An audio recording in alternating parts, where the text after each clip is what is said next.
Bonjour Jean-Pierre Mocky, merci d'être avec nous sur TV5 Monde. Mister Mocky, j'allais presque dire, vous appelez comme ça, parce que Mister Mocky présente, c'est donc le titre d'une série de DVD qui vient de sortir. Mister Mocky présente Hitchcock classique, c'est-à-dire que vous adaptez, comme Alfred Hitchcock l'avait fait dans Hitchcock présente, une série de nouvelles qui avait été écrite par le maître du suspense. Voilà, et par ses disciples, parce que comme beaucoup de monde, il a des écrivains qui ont fait tous ces films, tous ces grands films.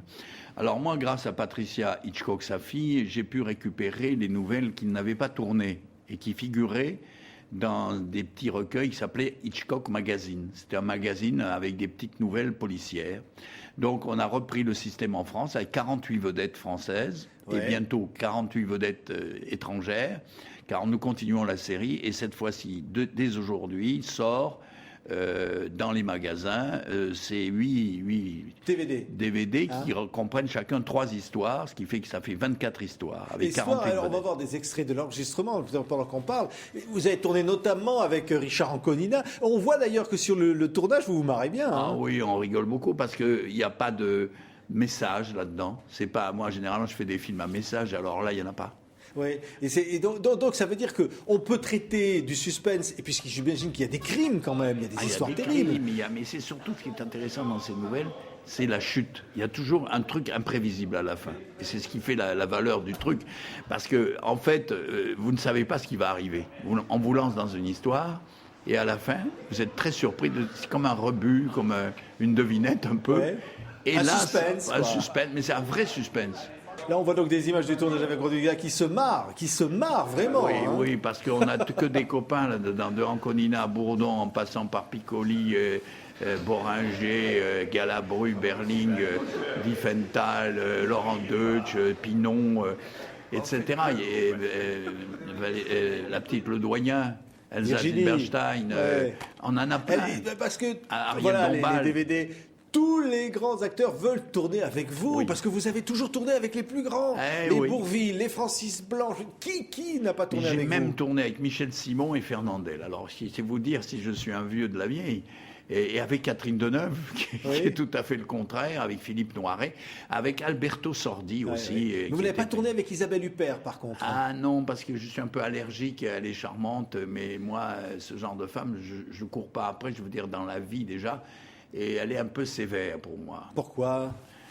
Parce que, elle est un peu autoritaire. Alors moi, comme je suis un macho, ça marche pas. Elle n'arriverait pas à vous obéir. Vous n'arriverez pas à vous faire obéir. Non, il y a quelques actrices comme Binoche, Huppert. Non, mais Depardieu a dit des choses terribles sur Binoche. C'est votre copain, Depardieu. Il exagère, il a exagéré, parce que c'est une bonne comédienne. Mais je veux dire, elle est insupportable.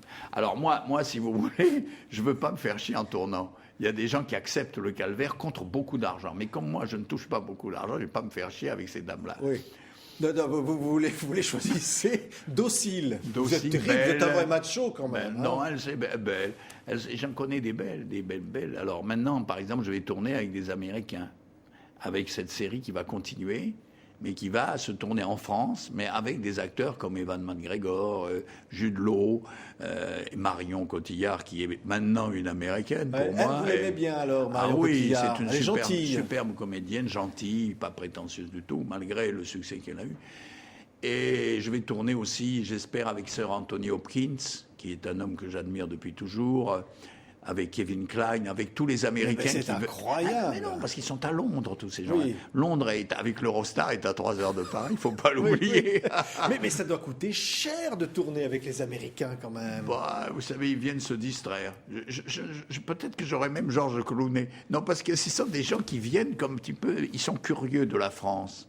Et ils viennent quelquefois passer quelques jours en France. Angelica Jolie, là, récemment, hier, il y avait une grande vedette qui était là, c'était Julia Roberts. Elle est partie au puce. Oui, mais donc, vous voyez, déjà... On vous connaît avec vos coups de gueule sur les plateaux de tournage. Mais c'était terrible pour elle, surtout. Non, mais si vous voulez, moi, je ne leur laisse pas le temps de pisser. en fait. C'est-à-dire qu'en réalité, je les prends le matin jusqu'au soir, je les drive, comme on dit, et à ce moment-là, elles sont heureuses de ça, parce qu'elles n'ont pas l'habitude. Mais ça ne dure que 3 jours, parce qu'on a oublié de dire vous leur demandez de faire des trucs qu'elles n'ont pas l'habitude de faire. Vous demandez aux actrices des choses, des fois. Ah oui, quelquefois des choses un peu extravagantes. Mais elles aiment ça, parce qu'elles ne le font pas ailleurs, si vous voulez. C'est le problème de l'adultère. En fait, elles commettent avec moi un adultère cinématographique, parce qu'elles ont tellement l'habitude de faire des conneries, toujours les mêmes, que finalement, elles trompent les autres réalisateurs avec moi. Oui, c'est ce que tous les acteurs ont adoré. Serrault, évidemment, adoré faire des coquineries avec vous. Hein. Des choses différentes. Parce qu'au fond, les acteurs sont faits pour changer tout le temps. Et c'est ça, quand on est petit, on aime se déguiser à Mardi Gras. Mais on ne se déguise pas toujours en Zorro, on se déguise dans différents habillements. Donc aujourd'hui, moi, tous ces acteurs, ils raffolent de passer quelques jours pour faire autre chose. Oui. C'est une récréation. Ils sont payés pas beaucoup, mais ils ont plein de pognon. Mais on va commémorer l'anniversaire de la disparition de Bourvil, par exemple, qui a été tellement un acteur fétiche pour vous. Oui, parce que c'était en plus un ami. Il travaillait avec moi comme si j'étais son fils ou son frère, plus exactement.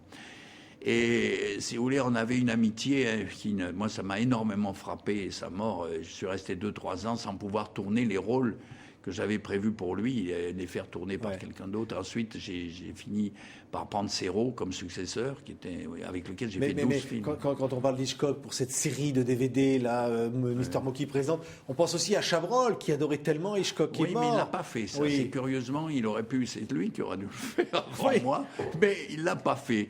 Et voilà, parce que peut-être il était intimidé par Hitchcock, parce qu'il aimait beaucoup.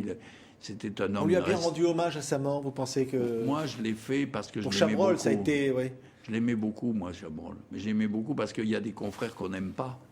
Et celui-là, je l'aimais bien. C'était un homme qui était très intègre, un grand artiste. Et surtout un homme qui aimait le cinéma vraiment. Parce qu'il y a beaucoup de gens chez nous qui n'aiment pas le cinéma. Il n'y a pas, on va employer une expression un peu triviale, un peu des faux culs dans ce métier, non? Oh là là, c'est rempli de faux culs. Il y a plein de faux culs, comme en politique, comme en religion. Oui. C'est ça, il faut décerner celui qui n'est pas focus. C'est un jeu qui est difficile. Mais un qui était grand, c'était Hitchcock, puisque là, vous lui rendez hommage à travers ses films. Vous l'aviez rencontré d'ailleurs à Je l'ai rencontré avec Truffaut en 62 à Los Angeles. Et c'était un monsieur, on m'avait demandé de traduire. Truffaut parlait pas bien l'anglais, donc je m'étais proposé de traduire. Et quand je suis arrivé, Hitchcock parlait français en fait. Il parle très bien français, alors je suis parti, je ne suis pas resté longtemps. Eux, ils sont restés longtemps. Truffaut est resté longtemps avec lui. Moi, je suis resté 2 après-midi. Il a été remplacé, Hitchcock. Vous avez l'impression que le cinéma peut dégringoler, non? On essaye de le remplacer, si vous voulez. On essaye de le remplacer, mais je crois qu'on ne le remplacera jamais, parce que d'abord, il y a un côté suranné un peu. C'est-à-dire qu'aujourd'hui, on fait de la violence pour de la violence. On coupe les seins des femmes quand il y a des serial killers et ils les découpent en morceaux, ils les mettent dans des sacs plastiques. Il n'a jamais fait ça. Rigolo, il n'a jamais fait ça, lui. Il était toujours soft. Il faisait des trucs violents, mais dans le soft. Et ça peut-être dans l'esprit des gens, ça a vieilli, mais c'est devenu comme un tableau ancien, si vous voulez, mais avec le charme que ça garde.